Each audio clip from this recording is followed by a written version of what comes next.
He told me he was training for deployment, but he was actually getting married to someone else. So I gave his new wife a wedding gift she'll never forget. Proof he cheated on their honeymoon. If you've ever wanted to expose a liar so badly, it hurts. Buckle up, because today's story is a roller coaster of betrayal, heartbreak, and delicious revenge. Don't forget to like, subscribe, and hit that bell so you never miss a dose of justice served ice cold. Let me take you back to a time in my life when I thought I had moved on. My ex and I had been broken up for a while. He was in the military, gearing up for deployment, and despite everything that had happened between us, we started talking again. Slowly at first, a casual message here and there, but it quickly reignited into late-night calls, flirty texts, and emails that made me feel like we were almost dating again. He told me he was in training, prepping for his next big assignment overseas. I believed him. I mean, why wouldn't I? I knew the life. I knew the stress. I knew him. Or at least I thought I did. For months, we talked every day. We laughed. We shared memories. I let my guard down. Then the day came. The big deployment. I wanted to do something kind, a gesture of support. So I drove to his house. He lived with his mom, and dropped off a small care package for her. Just a thank you note, a little gift. She had always been decent to me. As I stood on the porch, I noticed a car in the driveway that I didn't recognize.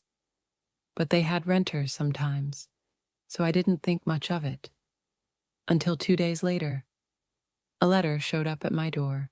It was from his mom, and it was venomous. She accused me of trying to ruin her son's marriage. Marriage. That was the first time I found out he was married. Married. While he was sending me flirty texts and calling me from training, he had a fiancée. No, he had a wife. And instead of confronting him like an adult, his mom sent me a handwritten, rage-fueled note, calling me a whore for sleeping with her son before marriage. The irony? She had a shotgun wedding herself. She was pregnant with him when she walked down the aisle. Hypocrisy runs in the family, I guess. The betrayal hit like a freight train. Not just from him, but from her too. The shame, the shock, the humiliation. I sat there holding that letter, my hands trembling with rage. And in that moment, I decided, they deserve to know the truth. But this wouldn't be petty. It wouldn't be a tantrum. No, I wanted this to be surgical, precise, devastating. So I got to work. I gathered every email, every text, every call log. I printed everything. His late-night miss you messages. His training's going great. Calls, when he was actually planning a wedding. All of it. I remembered the car from the driveway, the one I'd brushed off. I drove by again, just to confirm. There it was. Same car. But this time, there was writing on the back windshield. Just married. Congrats, Jason and Emily. That's when it clicked. His new wife, Emily, was living in his mom's house. The same house where I left a gift. The same porch I stood on just days ago. The same place where his mother called me the problem. Now they would all get to live in the mess he made. I didn't know Emily's full name, but that didn't matter. I sent 2 letters to his mom's address.